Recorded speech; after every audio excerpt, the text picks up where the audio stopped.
L-ewwel qari. Qari mit-tieni ktieb ta' Slaten. Dak iż-żmien ġie għand Eliżew raġel minn Baal Salisa u ġieb lir-raġel ta' Alla ħobż tal-bikri, 20 ħobża tax-xejr u żbul mimli qamħ ġdid. Eliżew qallu għatihom lin-nies ħajjieklu. Imma l-qaddej tiegħu wieġeb kif nista' nqassam dawn lil-miet ruħ. Reġa' qallu Eliżew għati lin-nies ħajjieklu, għax dan jgħid il-mulej mhux biss jieklu imma jifdal ukoll. Dak qasmilhom huma kielu u kien għatfadal minnhom bħalma qal il-mulej. Il-kelma tal-mulej.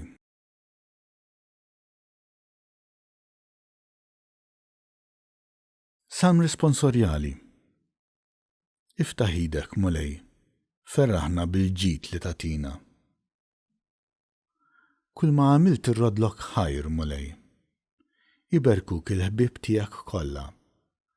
Is-seb tas-saltna tiegħek ixandru, fuq is-seta tiegħek jitkellmu.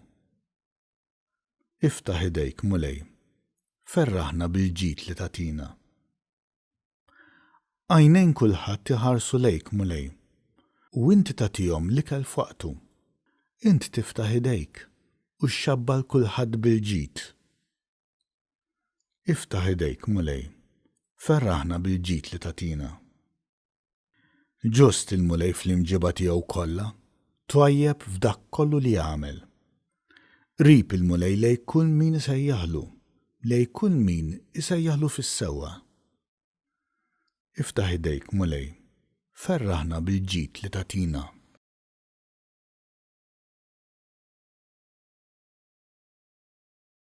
It-tieni qari. Qari mill-Littra ta' San Pawl Apostlu lill-Efesin.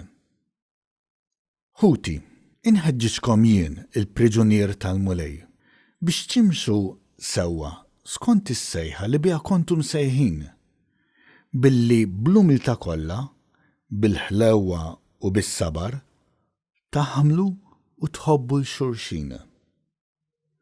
Ħabirku biex iżommu spiritu wieħed bir-rabta tas-sliem, ġisem wieħed u ruħ waħda, l-istess kif kontum sejħa għal tama waħda. Mulej wieħed fidu waħda ma' mudija waħda. Alla wieħed u missier ta' kulħadd, li hu fuq kulħadd, b'kulħadd u f'kulħadd. Il-kelma tal-mulej.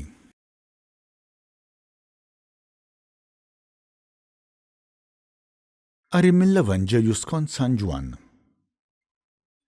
F'dak iż-żmien Ġesu telaq lejn in-naħa l-oħra tal-Baħar tal-Galilija jew ta' Tiberija. Ħafna nies marru warajh għax raw is-sinjali li kien jagħmel bil-fejqan tal-morda.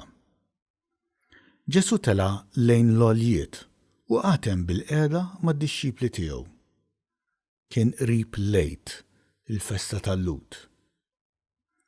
Ġesu refa' għajnejh, lemaħ kotra ta' nies ġejja lejh u qal lil Filippu: imnejn nixtru l-ħobż biex dawn ikollhom x'jieklu.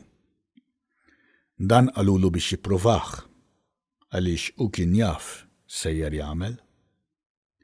Filippu jieġbu 200 dinar ħobż ma jkunux biżżejjed għalihom biex kull wieħed minnhom jieħu xi ftit. Wieħed mid-dixxipli tiegħu, Indri, hu xmon Pietru, qallu: hawn tfajjel li għandu 5 ħobżiet tax-xejr u 2 ħutiet żgħar, imma dawn x'inhuma għal daqshekk nies. Ġesu qal: qiegħdu n-nies bil-qiegħda. Dik in-naħa kien hemm ħafna ħaxix. Għalhekk in-nies, xi 5,000 raġel, għadu bil-qiegħda.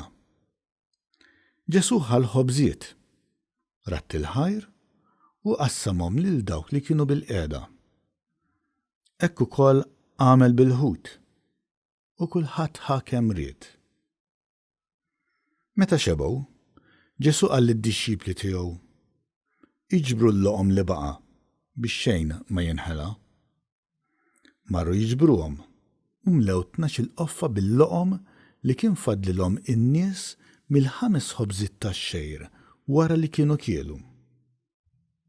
Għalhekk dawn in-nies meta raw dan is-sinjal li għamel Ġesu qalu dan hu tassew il-profeta li għandu jiġi fid-dinja? Imma Ġesu meta ntabaħ li kienu ġejjin biex jaħduh bil-fors ħalli jagħmluh sultan, reġa' warrab waħdu lejn il-għoljiet. Il-kelma tal-Mulej.